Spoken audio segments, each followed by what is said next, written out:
పూర్తిగా అతని ప్రసంగం ఈ రాష్ట్ర ప్రజల్ని నిరాశపరిచిన పరిస్థితి. ఈ 19 నెలలుగా తెలుగుదేశం పార్టీ అలాగే కూటమిలో ఉన్న ముఖ్యమంత్రి గారు అవ్వచ్చు, ఎమ్మెల్యేలు, మంత్రులు ఏవైతే అబద్ధాలు చెప్తూ ఉన్నారో అవే అబద్ధాలని గవర్నర్ గారితో ఈరోజు చెప్పించారు. అసలు గత 2 బడ్జెట్లో కూడా అబద్ధాలు చెప్పించడమే కాకుండా ఇప్పుడు 3వ బడ్జెట్లో కూడా అదే అబద్ధాలని వల్లివేయించారు. నిజం చెప్పాలంటే గవర్నర్ గారు కూడా బాధపడుతూ ఉండుంటారు, నాతో ఇలాంటి అబద్ధాలు చదివిస్తున్నారే అనేసి.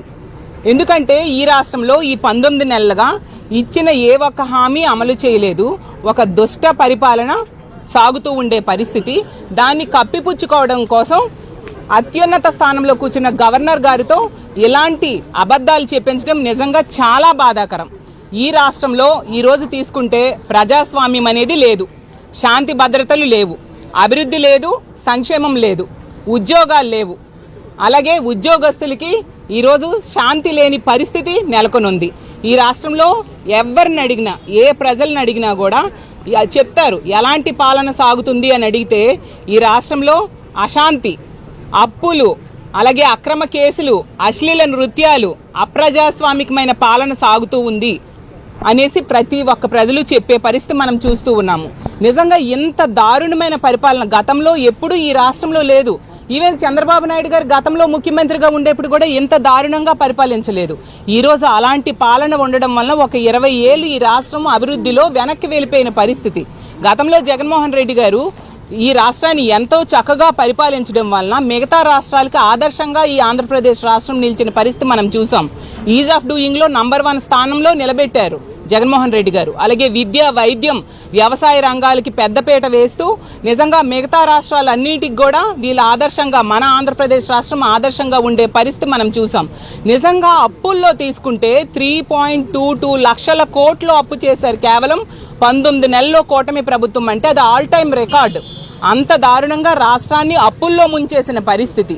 అలాగే నిరుద్యోగులకి ఈరోజు ఉద్యోగాలు లేకపోవడం వల్ల నిరుద్యోగులు ఈరోజు ఆత్మహత్యలు చేసుకునే పరిస్థితికి దాపురించింది ఆంధ్రప్రదేశ్ రాష్ట్రంలో. 8.2% నిరుద్యోగిత రేట్లో మనం దేశంలోనే మొదటి స్థానంలో ఉన్నాం.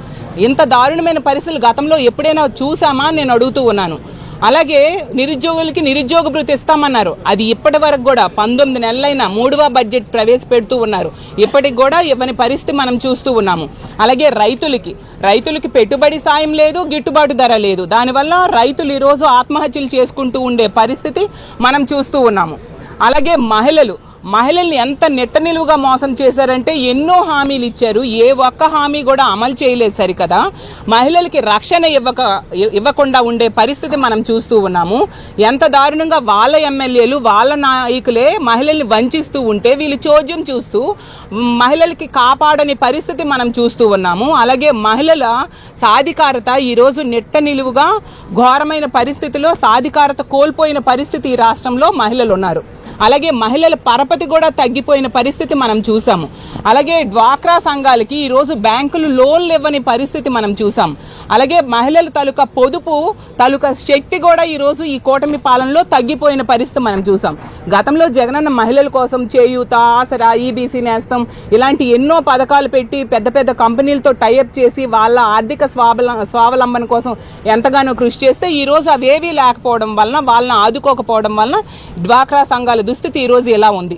అలాగే తీసుకుంటే విద్యార్థులు ఈరోజు 6 లక్షల మంది విద్యార్థులు ప్రభుత్వ పాఠశాల నుంచి బయటకు వచ్చేశారు. అంటే విద్యా ప్రమాణాలు సరిగ్గా లేకపోవడం వలన ప్రభుత్వ పాఠశాలలో జాయిన్ అవ్వట్లేదు. ఎంత దారుణం. అలాగే ఫీజు రియంబర్స్మెంట్ బకాయిలు పెండింగ్లో పెట్టేయడం వలన ఈరోజు పేద విద్యార్థుల తాలూకా ఉన్నత విద్య ఎంత ఘోరంగా ఉందో మనం అర్థం చేసుకోవచ్చు. ఈరోజు స్కూల్ అంటే కాలేజెస్లో విద్యార్థుల్ని సర్టిఫికేట్స్ ఇవ్వట్లేదు ఫీజులు కట్టలేకపోవడం వల్ల, ప్రభుత్వం ఫీజు రియంబర్స్మెంట్ నిధులు కేటాయించకపోవడం వల్ల. అలాగే తీసుకుంటే వీళ్ళు కేంద్రంతో ఎలియన్స్లో ఉన్నారు. వీళ్ళు ప్రత్యేక హోదా అడగొచ్చు, వీళ్ళ మీద డిపెండ్ అయ్యి ఉన్న కేంద్ర ప్రభుత్వం ఉంది, కానీ వీళ్ళు అడగట్లేదు. వాళ్ళతో కాంప్రమైజ్ అయిపోయి ఉండే పరిస్థితి మనం చూస్తూ ఉన్నాం. అలాగే పోలవరం ఎత్తును కూడా తగ్గించేసిన పరిస్థితి మనం చూస్తూ ఉన్నాం. ఇలా కేంద్రం నుంచి రావాల్సిన ఏ ఎటువంటి నిధులు కూడా రాబెట్టకుండా వీళ్ళు చోద్యం చూస్తూ వీళ్ళ స్వలాభం కోసం మాత్రమే వీళ్ళు పనిచేస్తూ ఉండే పరిస్థితి. ఈ రాష్ట్రంలో ఉన్న భూముల్ని, ప్రభుత్వ భూముల్ని అప్పనంగా తన బినామీలకి దోచిపెడుతూ ఉండే పరిస్థితి, అది కారు చౌకగా దోచిపెడుతూ ఉండే పరిస్థితి రాష్ట్రమంతా చూస్తూ ఉన్నాము. ఆ గీతం భూముల విషయంలో 5,000 కోట్ల రూపాయల విలువైన భూములనేమో తన కుటుంబ సభ్యుడైన భరత్ గారికి రెగ్యులరైజ్ చేయడానికి ప్రభుత్వమే సహకరిస్తూ ఉండే పరిస్థితి మనం చూసాము. అసలు విద్య నేర్చుకోవాల్సిన సంక్షేమ హాస్టల్స్లో ఈరోజు అశ్లీల నృత్యాలు ఆడిస్తూ వాళ్ళకి తప్పుదోవ పట్టిస్తూ విద్యార్థుల భవిష్యత్తుని నాశనం చేస్తూ ఉంటే ఈ ప్రభుత్వం చోద్యం చూస్తూ ఉండే పరిస్థితి మనం చూస్తూ ఉన్నాం. మరి ఎందుకు ఈ సమస్యలన్నిటి మీద కూడా గవర్నర్ గారితో మాట్లాడించలేదు ఈ ప్రభుత్వం అని నేను అడుగుతూ ఉన్నాను. ఇవన్నీ వదిలేసి ప్రజలు మభ్య పెడుతూ వీళ్ళు ఈ 19 నెలలుగా ముఖ్యమంత్రి గారు అవ్వచ్చు, డిప్యూటీ సీఎం గారు అవ్వచ్చు, లోకేష్ గారు అవ్వచ్చు, మిగతా మంత్రులు, ఎమ్మెల్యేలు ఏవైతే అబద్ధాలు చెప్పారో 19 నెలలుగా ప్రజలు మభ్య పెడుతూ ఉన్నారో అవే అబద్ధాలని అత్యున్నత స్థానంలో ఉన్న గవర్నర్ గారితో ఈ రోజు చెప్పిస్తూ ఉండే దురదృష్టకరమైన పరిస్థితులు ఈ రాష్ట్రంలో నెలకొని ఉన్నాయి. దీన్ని మేము తీవ్రంగా ఖండిస్తూ ఉన్నాము. ఈ సమస్యలన్నిటి మీద కూడా ప్రతిపక్షంగా మేము ప్రశ్నిస్తామని చెప్పి అసెంబ్లీలో మా అధ్యక్షులైన జగన్మోహన్ రెడ్డి గారికి ప్రతిపక్ష నేత హోదా ఇవ్వట్లేదు. మాకు ప్రతిపక్ష హోదా ఇవ్వని పరిస్థితి, మా ఎమ్మెల్యేలకి, మా పార్టీకి ప్రతిపక్ష హోదా ఇవ్వట్లేదు. దీని వలన మేము ఈరోజు బయటికి వచ్చేయడం జరిగింది. ఎందుకంటే మా వైఎస్ఆర్ కాంగ్రెస్ పార్టీ ఎప్పుడు కూడా ప్రజల తరపున నిలబడి పోరాటం చేసే పార్టీ. ప్రతిపక్షంలో ఉండేటప్పుడు ప్రజల తరపున పోరాటం చేస్తాం, అధికార పక్షంలో ఉండేటప్పుడు ప్రజలకు కావాల్సిన అన్ని కూడా ఇచ్చిన హామీలు అమలు చేస్తాము, వాళ్ళ అభివృద్ధి సంక్షేమానికి పెద్దపీట వేయడం జరుగుతుందని తెలియజేస్తూ ఉన్నాను. అలాగే రానున్న అసెంబ్లీ సమావేశాల్లో ఈ తప్పులన్నిటి మీద కూడా మేము కౌన్సిల్లో, శాసన మండలిలో ప్రభుత్వాన్ని ప్రశ్నిస్తాము. ఇచ్చిన హామీలన్నీ కూడా అమలయ్యేంత వరకు కూడా మా పోరాటం ఇలాగే కొనసాగుతూ ఉంటుంది. వీళ్ళు పాలనలో వైఫల్యం చెందారు. అసమర్థ పాలన అనేది ప్రతి విషయంలో కూడా మనకి అర్థమైన పరిస్థితి. శాంతి భద్రతలు భయంకరమైన పరిస్థితుల్లో ఈరోజు భయోందోళనకు గురి చేసే పరిస్థితుల్లో ఈ రాష్ట్రంలో శాంతి భద్రతలు ఉన్నాయి. వీటన్నిటి మీద కూడా వీళ్ళు ఎటువంటి చర్యలు తీసుకొని పరిస్థితి మనం చూస్తూ ఉన్నాము. ఎంతసేపు కూడా వీళ్ళ పాలన వైఫల్యాల్ని కప్పిపుచ్చుకోవడం కోసం డైవర్షన్ పాలిటిక్స్ చేస్తూ ఉండే పరిస్థితి మనం చూస్తూ ఉన్నాము.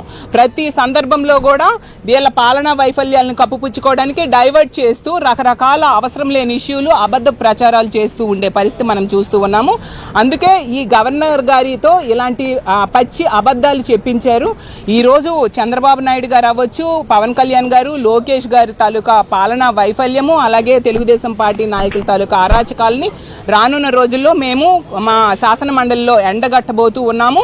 అలాగే గవర్నర్ గారి దృష్టిలో కూడా అతనితో వీళ్ళు చెప్పిన అబద్ధాలు కూడా మేము తెలియజేయబోతూ ఉన్నాము.